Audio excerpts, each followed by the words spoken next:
The Hebrew and Christian scriptures have more than one story to tell us about slavery and liberation. Because of this, they've been used throughout history by people on both sides of the slavery argument. But that Exodus story that Sandra shared with us is pretty clear. God wants those slaves to be set free and does everything in God's power to make it so. This story is such a powerful one that American slave owners actually removed it from the Bible entirely. There was an American slave Bible that simply skipped over the book of Exodus altogether. It was a dangerous story, a story that might make American slaves think that they too were worthy of liberation, that perhaps God was on their side. And so those slave owners picked through the Bible and chose the most pro-slavery verses to preach on instead. They knew that stories are powerful. As Krista Tippett has said, myth is not something that never happened. It is something that happens over and over again. So it is with oppression and liberation. In every age, there is a body of people who are oppressed, who long for that better tomorrow, who desire, who need liberation from the hands of those oppressors.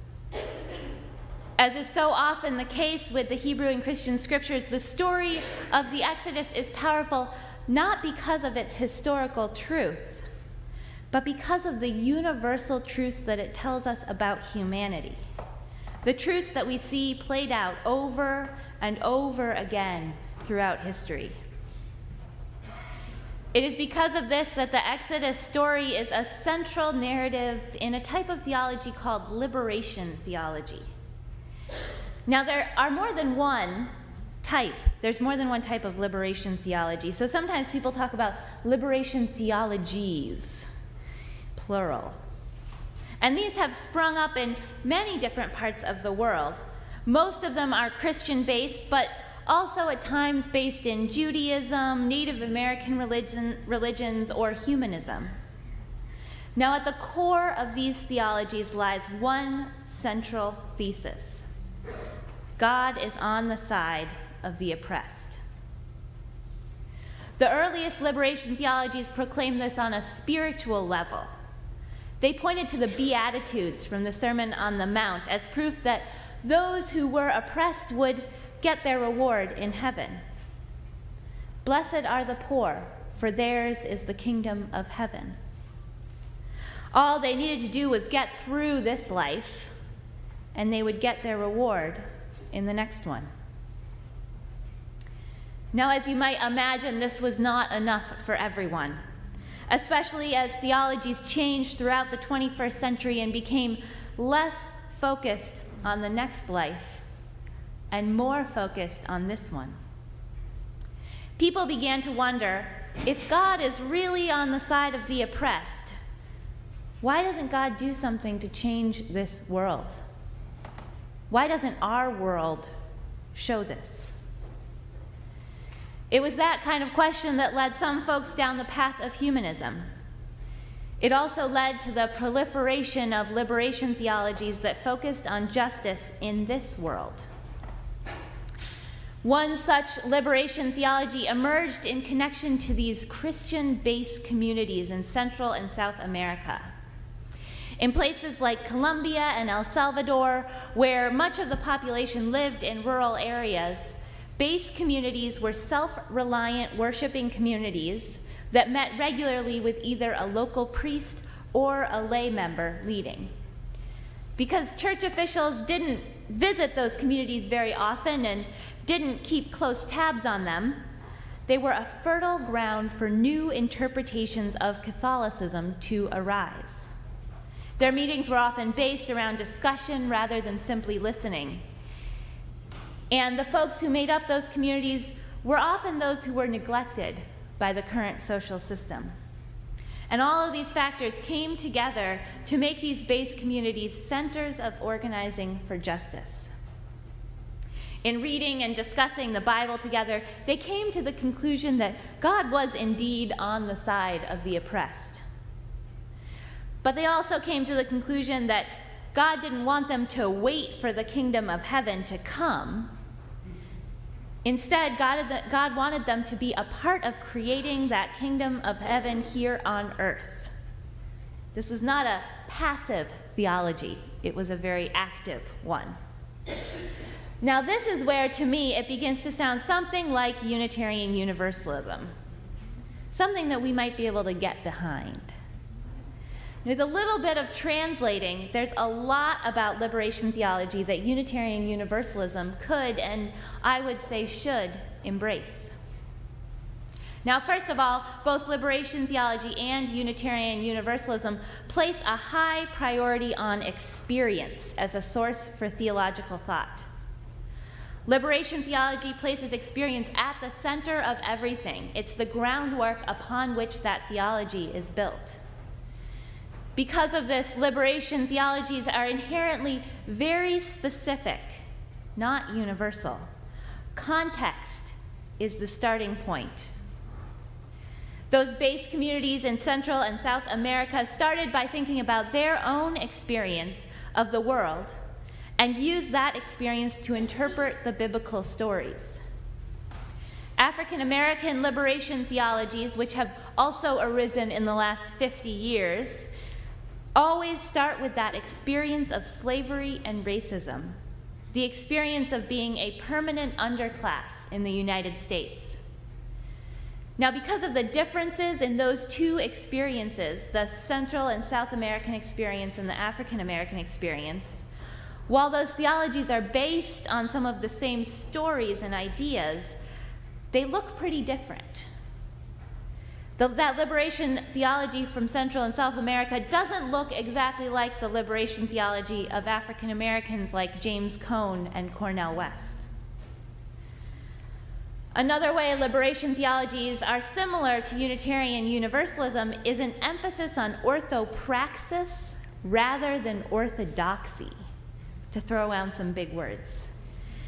Orthopraxis is all about right action or right living, whereas orthodoxy is about right belief. As we often say in Unitarian Universalist contexts, we are much more concerned about how you live your life in this world than by what you believe about God or what comes after death. Orthopraxis rather than orthodoxy. Many liberation theologians have taken Jesus as an example of how we ought to live, what orthopraxis might look like. They de-emphasize that idea of his death for our salvation and instead emphasize the notion of Jesus as a model for how we might just get closer to building a just and equitable world. Again, the resonances with UUism are clear. We too admire Jesus for the way he lived his life, rather than what might have happened after he died. So given all of these ways that Unitarian Universalism resonates with liberation theology, and I haven't named them all, I could keep going, I wonder what we as Unitarian Universalists can learn from liberation theologians.